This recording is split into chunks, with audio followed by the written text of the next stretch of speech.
Hey, so let's see about what types of clubs, the options that we have, and also the approaches to practice. So the first option is the cheapest, and how I personally got started is plastic, and this is the handle. Basically, you buy a pair. It costs about $27 for a pair, and it fits any bottle like soda water or pop. So you can fill it with water and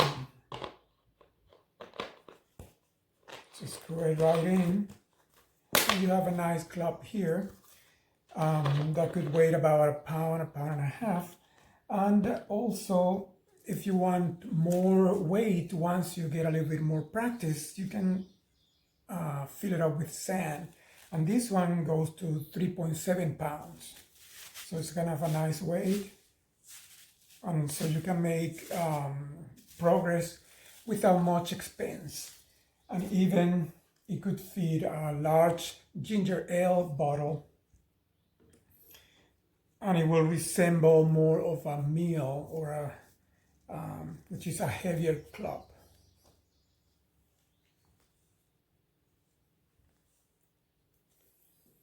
Okay, so the next option in terms of prices is still plastic, and this one, this is plastic, 1 pound each. You can find it also in 2 pounds. This is also perfectly, not only as a beginner, but even as you get more experience, you can create more challenging patterns. And the pair cost about $40. This is 1 pound. You could have the same material from the same company, 2 pound clubs for about $50. So the next option is of course wood. This is kind of nice touch and feel. This is from an American company called Revolutions Clubs. These are 2 pounds, but they also have 1 pound to get started. This in wood it becomes a little more expensive, so this is close to $100 in that range. And so it depends of also the approach to practice. So as I said, I personally started with the plastic and have several options from size and weight on these ones.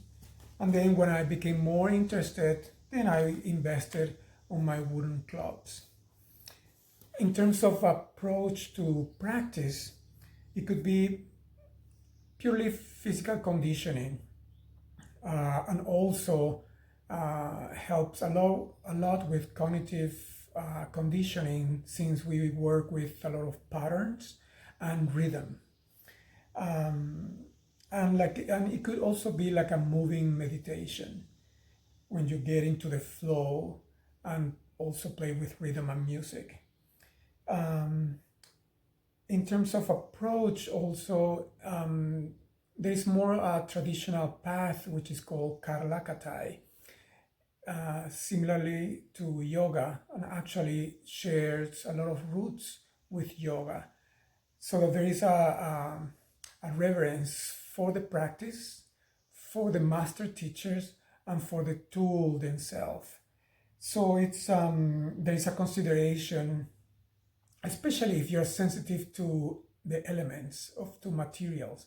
It's just similarly as the difference between wearing a polyester shirt or a cotton or linen shirt. There is a quality to the material that brings also different quality to your practice.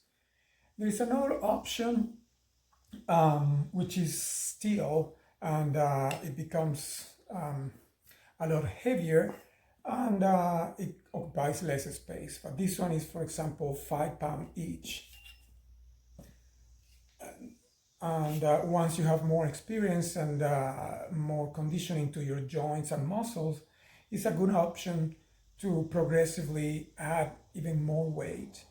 But these are more club bells, and they are used as Indian clubs, but mainly focus on strengthening rather than complicated movement patterns.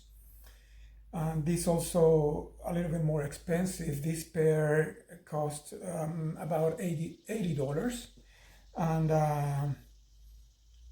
they could come 10 pounds each, 15, 20 to become really heavy. They are really great workout tools as well.